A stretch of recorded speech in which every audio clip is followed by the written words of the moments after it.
Hey Saberland. Coming at you with another quick video. Well, this video actually won't be quick, but I'm going to try and get as in depth in this video as I can without boring everybody to tears. I was having a couple of different conversations with some really friendly folks on Facebook today from various Saber groups, and in some instances, they were asking me for advice, and in other instances, I was asking them for advice, regarding purchasing sabers, maintenance of sabers, what kind of mods people like to do, this, that, and the other thing. So it sort of got me to thinking that maybe it'd be fun to just make a video and just show everyone the different types of sabers that I purchased since I got into the hobby, and what I use them for, and why I liked them. And I can go through like the different cost levels and things, because I think one of the biggest questions I always get asked, which is a really reasonable question, is people will come onto Facebook groups and they'll say, I want to get a saber. What kind of saber should I get? And there are a lot of videos out there. I know Lando Sabers does a great one. Jeff Birch from Lgt Sabers did a really good introductory video. Aaron Godby over at the Rookie Geek channel does a good video about it. And there's lots of other ones out there too that essentially go through the cost structures and the different companies and where to get them. And I figured I'd sort of try and come at this a different way, and basically just show people some examples of different sabers that I've purchased over the last year and a half, 2 years that I've been in the hobby, and why I got it, and where did it hit in my budget range.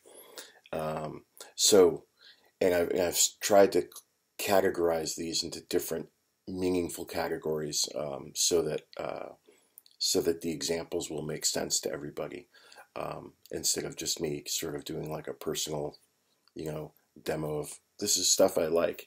I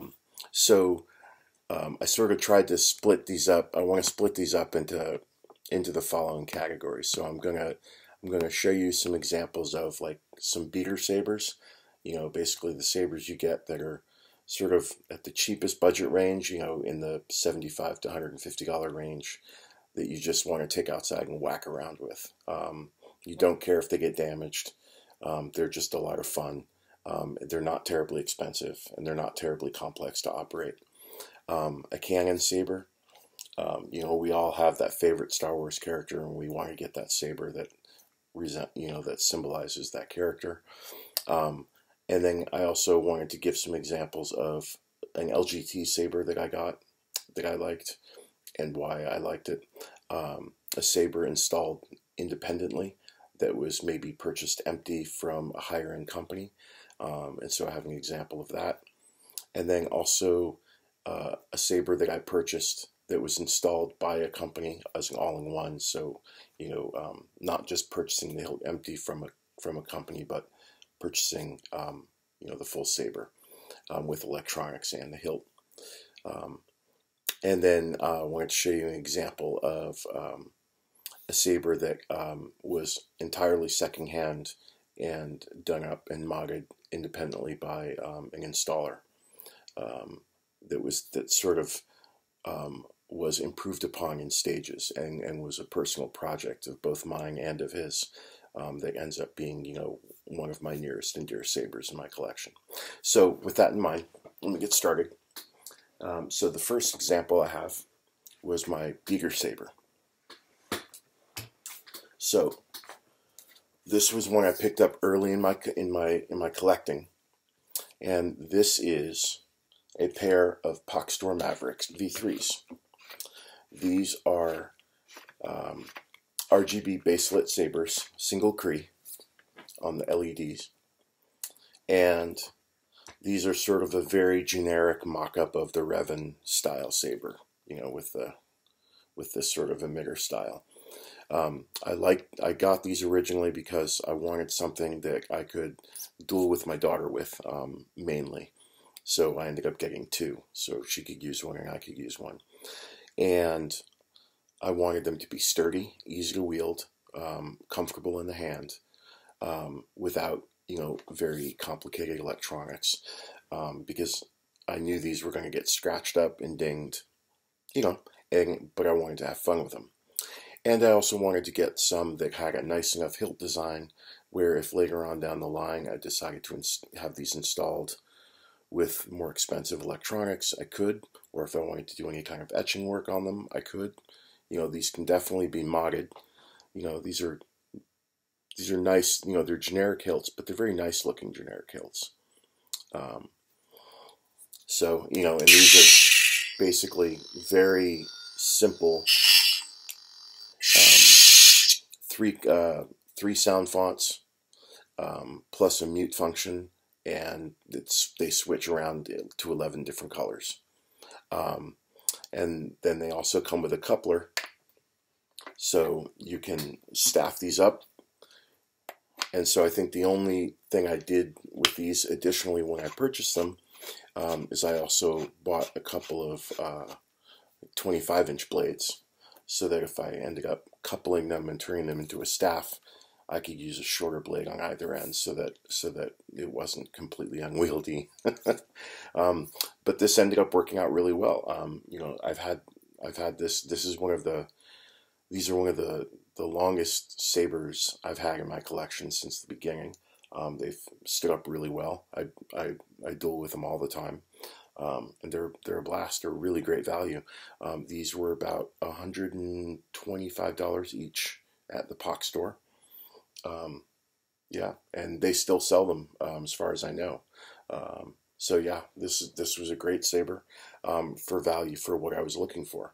I was looking for something cheap that I could duel with, that would stand up the test of time, that was amenable to modifying or improving later on. And yeah, these definitely hit the value mark for me in that area, in that respect. So the next one is a Canon Saber. So my favorite Star Wars character of all time isn't even in the movies. It's Ahsoka Tano. And so after doing a bunch of different research from various companies, you know, I saw the Clone Wars hilts from Solo's Hold, which were gorgeous. Wonderful sabers. I think Ultimate Works did a pair of snips at one point, as still does. And you know, I don't remember if KR Sabers did a line of them or not. But I eventually went with the Katana from Saberforge, mostly because I liked the design of it. I wasn't worried too much about screen accuracy. I mainly just wanted to look for a version of the Canon hilt that was appealing to me aesthetically. And this one definitely was the one that caught my eye. So I ended up purchasing this hilt, I think back in last May of 2020, and when it finally got restocked, because it was out of stock for a long time.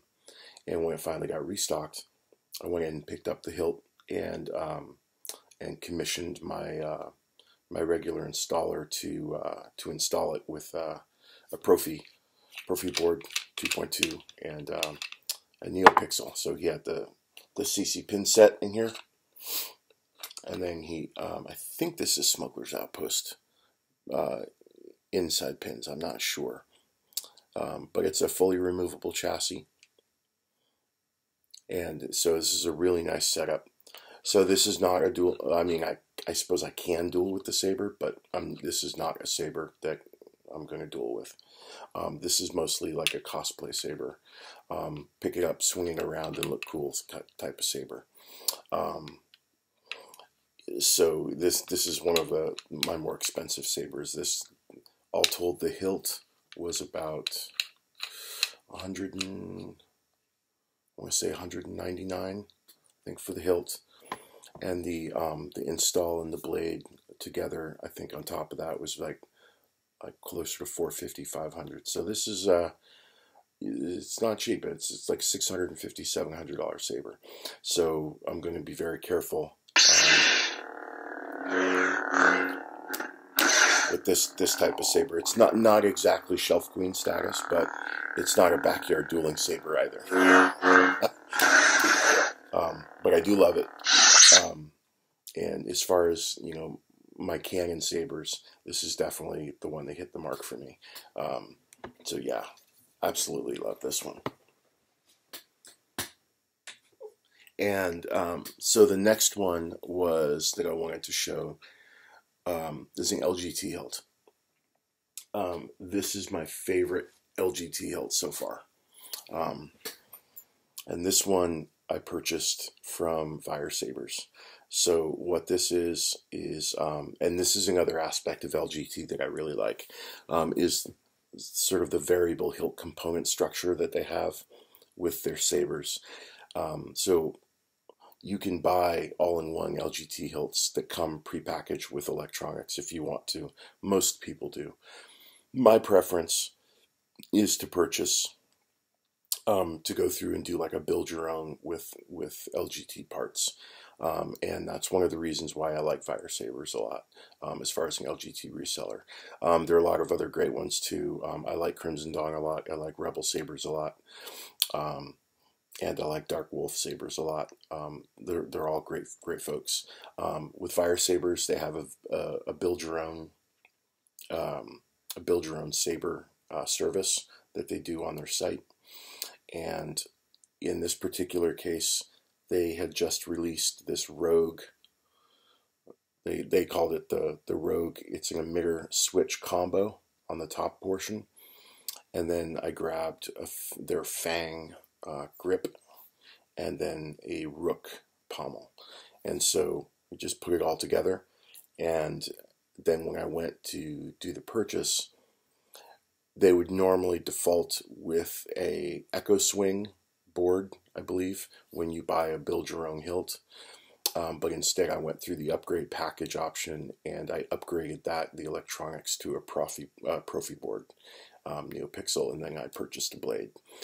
So all in all, out the door, I think that was somewhere around $250, $260 for the full saber. So the hilt, the core, and the blade, and shipping, whatnot.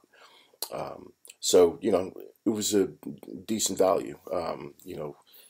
This is a fully loaded, you know, NeoPixel Profi Saber for, you know, for under $300. It's not a dual ready blade. This is a mid-grade, sort of standard NeoPixel blade. So this is not the type of blade I would take and duel outside with. This is definitely more of a spin around, have fun with type of saber. You know, you can do some costuming with it too. Mostly the reason that I purchased this saber at the time, and this was recent too, I purchased this one I think back in December or January. The reason that I got it was because of a lot of the blade style demos that I like to do. I wanted a saber, excuse me, I wanted a saber that I could crack open really easily and access the micro USB port and the SD card,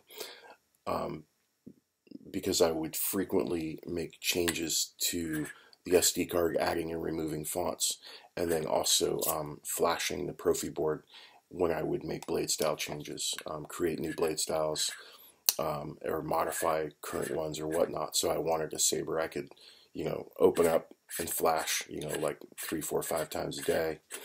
And then run blade style demos on, and this was really nice. Plus, it's a nice grip. It's really easy to manipulate. One of the louder fonts I happen to have queued up.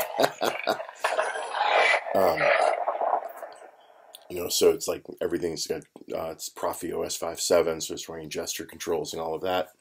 And battle mode, so it's, you know, it's really easy to move around.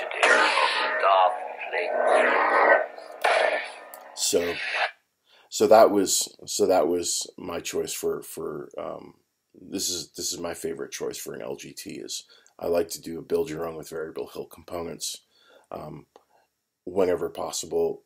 I prefer Profi boards on my LGT. I prefer Profi everywhere, but I like that you can access lesser expensive cores on the LGT side. You know, if you buy a core from Crimson Dawn or from Vader or from Dark Wolf anywhere, the core itself without the saber hilt or without the blade, the core only is going to run you somewhere around $125, $140. So if you go and get a Lgt Hilt or construct one on your own, aside from that, that'll probably run you somewhere between $90 and $125, depending on how many parts you put in. And then the blade on top of that generally will run you about $80, depending on where you get the blade. I know, like Dark Wolf sells their blades for about $85. Vader sells them for like $82. I'm not sure how much Crimson Dawn sells theirs for, but so you know, you get the general picture. That's a general budget range. It's right around $250, $260, $270 for an LGT Profi NeoPixel Saber. So that's the LGT thing, the LGT route that I went. And the next one was a saber that I purchased secondhand. So this was a Vader's Vault saber. I always wanted a Vader's Vault, but one of the reasons why I never went directly to the site to purchase one was because I'm not a big fan of CFX boards. I really, by the time I was well into the hobby, you know, 6-8 months in, I really at that point had started dedicating myself to wanting Profi sabers. And so when I found an opportunity to buy a Vader's Vault saber on the secondary market on Facebook that was installed with Profi, I just jumped at the chance. So I managed to pick one up on the Facebook, on one of the market groups that had been installed with Profi, and this is a Havoc, a Vader's Vault Havoc, which is an absolutely beautiful hilt. You know, it's nice and light. It's, you know, the design is gorgeous, even though it's a fairly, you know, Vader's Vault's known for constructing, you know, hilts that are on the smaller side, which I like. It's one of the reasons I always wanted them, because, you know, they have such amazing detail, but they're not these huge chonky things. They're, you know, they're nice, elegant, more slender saga hilts. So I finally found one on the secondary market and just jumped on it. And this one ran me about $400, I think, somewhere around there. It was like $400, $415, and and it was just for the hilt, not with the blade. And so that's the other thing you want to be aware of if you buy secondhand, like from Facebook or eBay. A lot of times, even if the seller hopefully is legit and you've done your research, and you're buying from a trusted seller, most of the time they're going to just be selling you the hilt. So you're going to want to make arrangements for getting a blade somewhere else. Okay, so just as a heads up. But yeah, so this is my, I wanted to get a Vader's Vault, but I ended up getting it secondhand, having been installed by an independent installer. Somebody very well known in the business too, does great installs, Joe Graffio. And let's see, so the other one was, so the next one was, this was a saber I ended up buying just recently. In fact, just put a video up about it a couple days ago, where I got the full saber pre-installed by the company. And this is one of, and as I mentioned in that video, this is one of 3 companies that I would actually purchase a fully loaded saber from. And this is, where did I put it? There it is.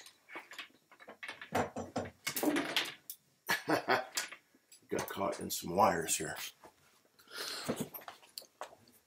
So this is my Saber Trio. It's a Saber Trio Reaver. Saber Trio is one of my top 3 favorite saber companies. They make beautiful hilts. Their customer service is amazing. Ever since I saw, I think the first time I saw a Saber Trio saber was a video that was done by Rebel Chumps. I don't know if he's still doing videos, but he used he used to do a lot of videos about Saber Trio stuff, and I was like, wow, man, those hilts just look amazing. But every time I would go on their site to look for one, they were always sold out. And it was like, okay, well, no wonder they're in high demand. Well, finally, we got the opportunity to get one, and even though they were only selling them as stunts, I was like, I'm still getting one. I don't care. So because it was a stunt, I went ahead and just put my Ripper Blade Katana in there, and was like, okay, well, I'll just have some fun with this one until I decide to get it installed with Profi NeoPixel. Now, this saber, I may actually, for the time being, until I get it modified, I will likely duel with this saber. This is a very duel-capable, duel-worthy saber. The weight of this hilt is just fantastic. And even with a heavy-grade dueling blade in here, it still is very, very manageable to wield, both one-handed or two-handed. So yeah, I'll definitely be doing some dueling with this saber before I put NeoPixel on it.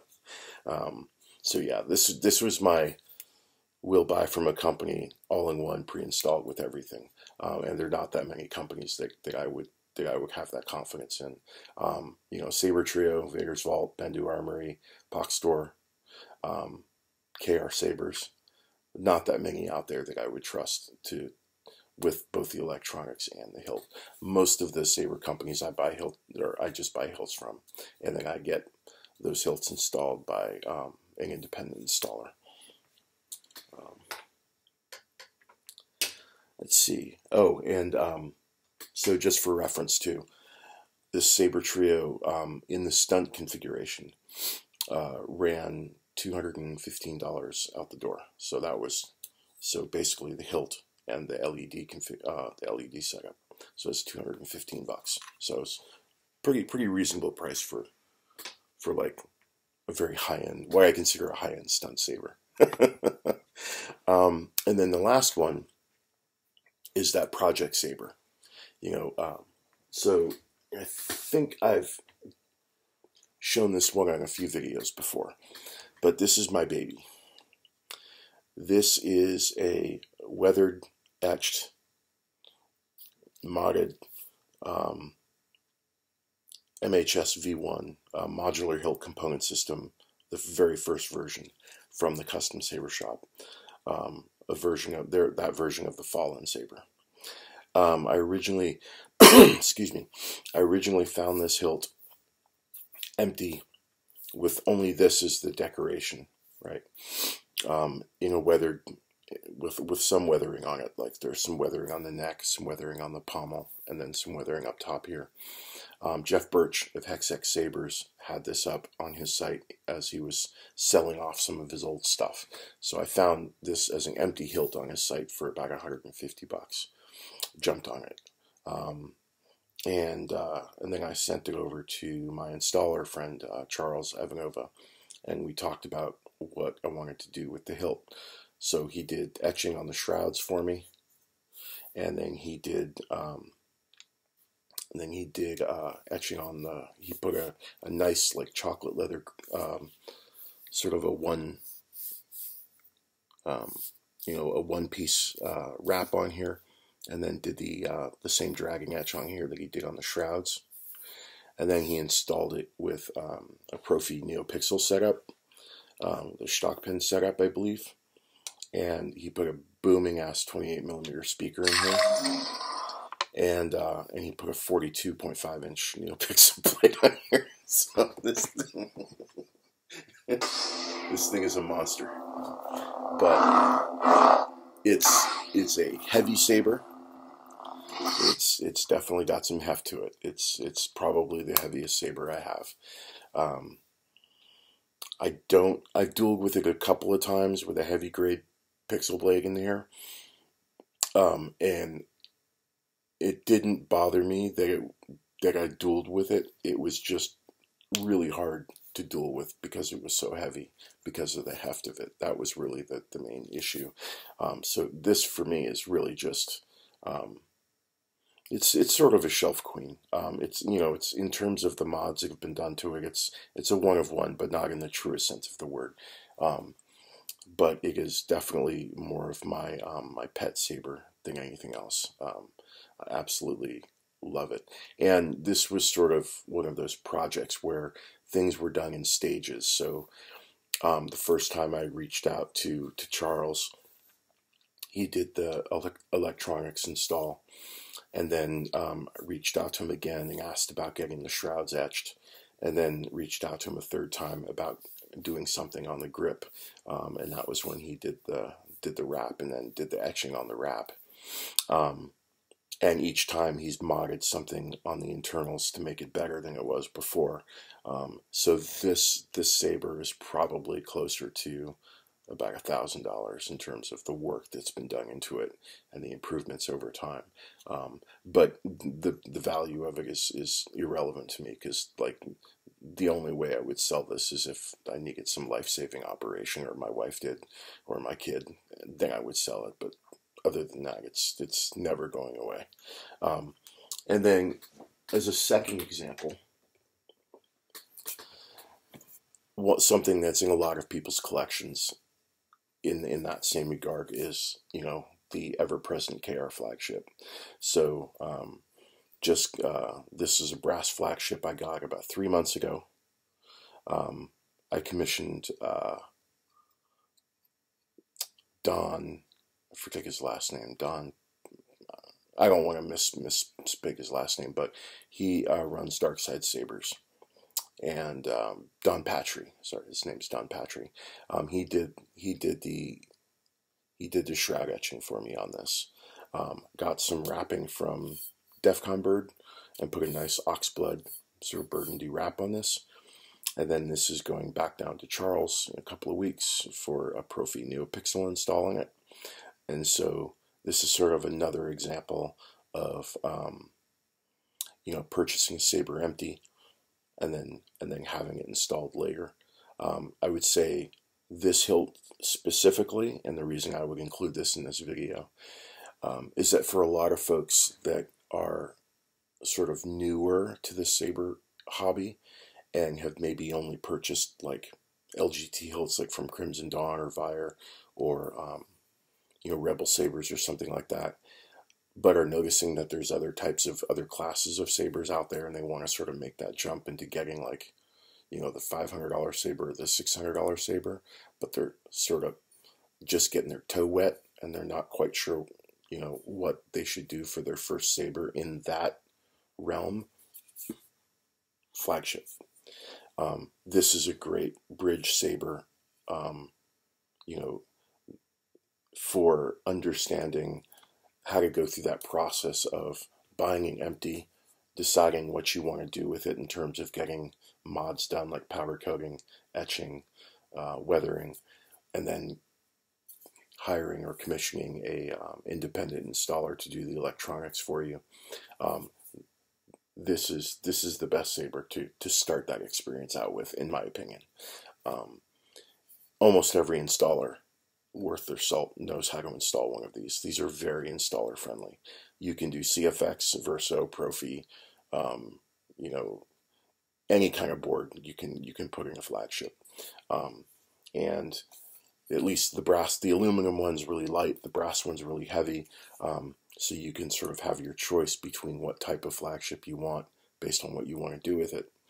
So yeah, I mean, I can't think of a better saber to end this video on than a modified flagship. Anyway, thanks everyone for listening. Hopefully this was some useful information. Oh, and so the last thing I will talk about with the flagship is the price. So one of the things that makes the flagship really popular is the price of the empty hilt itself is very affordable. So this brass flagship, I believe, is $110, $115 for just the empty hilt, right? Most of the time, if you're getting an etching job, that's going to run somewhere between $150 to $350, depending on the complexity of the etching. In this case, I only got the shrouds done.